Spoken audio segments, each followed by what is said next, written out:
এইরকম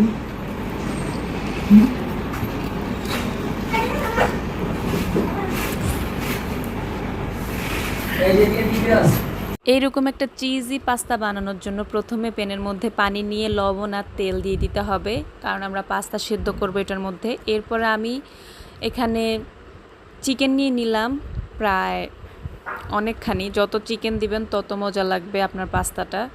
এরপরে হচ্ছে চিকেনটাকে ভালো মতো কুচি কুচি করে কেটে এর মধ্যে আমি দিয়ে দিব হচ্ছে লবণ, মরিচ, তারপরে হচ্ছে একটু জিরার গুঁড়া, গরম মশলার গুঁড়া, আদা রসুন বাটা আর হচ্ছে সয়া সস। ভালো মতো এই কয়েকটা জিনিস দিয়ে সুন্দর মতো ম্যারিনেট করে রাখবো। এরপরে হচ্ছে ম্যারিনেশন শেষ হয়ে গেলে আমি এদিক দিয়ে পাস্তাগুলাকে দিয়ে দিব ফুটন্ত গরম পানিতে। তারপরে হচ্ছে এটাকে নেড়ে চেড়ে সুন্দর মতো 90% সেদ্ধ করে নিব। এরপরে হচ্ছে এখানে আমি মাশরুম আনছিলাম, যেটা কোটায় থাকে, ওইটা আনার পরে আমি 4 পিস মাশরুমকে ছোট ছোট করে কেটে কুচি কুচি করে নিছি। মাশরুমটা মাস্ট দেওয়া ট্রাই করবেন, এটা ছাড়া পাস্তার কোনো স্বাদই নাই, বিশেষ করে বেকড পাস্তাটা।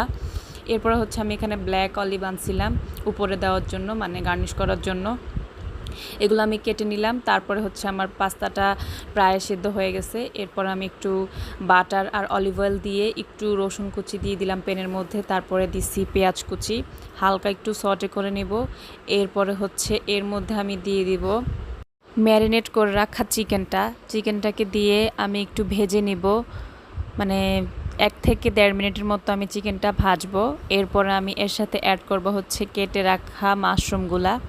তারপরে মাশরুমগুলোকে চিকেনের সাথে একটু ভেজে নিব। এরপরে আপনার বাসায় যত সস আছে, যত রকমের সস আছে সবগুলো অ্যাড করবেন। আমার বাসায় ছিল 2 রকমের সস, আমি সবগুলো অ্যাড করছি। এরপরে হচ্ছে হালকা একটু পানি দিয়ে দিছি, পানি না দিলেও চলবে। এরপরে হচ্ছে আমি দিলাম চিলি ফ্লেক্স দেওয়ার পরে মানে একটু ঝাল ঝাল পছন্দ করে আমাদের বাসায় সবাই। তারপর আমি দিয়ে দিলাম পাস্তার যে মশলাটা থাকে সেটা। ভালো মতো নেড়ে চেড়ে যখন পানিটা একটু শুকিয়ে আসবে, এরপর আমি পাস্তাগুলা ঢেলে দিব। তারপরে ভালো মতো মিক্স করার পরে প্রায় 2 থেকে 3 মিনিটের মতো নাড়াচাড়া করতে থাকবো। এরপরে একটু সুন্দর গ্রানের জন্য আমি ধনিয়া পাতা অ্যাড করে দিব। আমার তো সব কিছুতে ধনিয়া পাতা মাস্ট দেওয়া লাগে। তারপর আমি একটা সুন্দর বাটিতে সার্ভ করছি। এটা হচ্ছে মেইন কাজ বেক পাস্তার।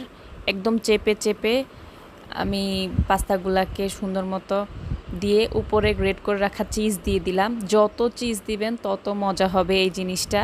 মানে পিৎজা যেভাবে সাজায় আমি ওই রকমভাবে সাজানোর চেষ্টা করছি, মানে যার যেরকম পছন্দ ওই রকমভাবে মানে গার্নিশ করতে পারেন। আমার উপরে দেওয়ার জন্য টপিংয়ে ছিল হচ্ছে ক্যাপসিকাম, আমি কেটে রাখছিলাম, মানে ডিপে রাখি আমি, যখন সিজন আসে তখন আমার আপু আমি এভাবে কেটে রাখি।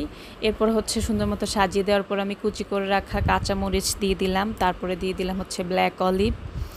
এরপরে হচ্ছে এগুলাকে সুন্দর মতো দিয়ে আবারও উপর দিয়ে একটু গ্রেট করে রাখা চিজ দিলাম। তারপর আমি 3 থেকে 4 মিনিট, মানে 3 মিনিটে আমার কমপ্লিট হয়ে গেছে। 3 মিনিট আমি মানে দিছিলাম ওভেনে, চিজটাকে মেল্ট হওয়ার জন্য দিছিলাম। এরপরে দেখেন, এটা দেখে এখন আবার খাইতে ইচ্ছে করতেছে।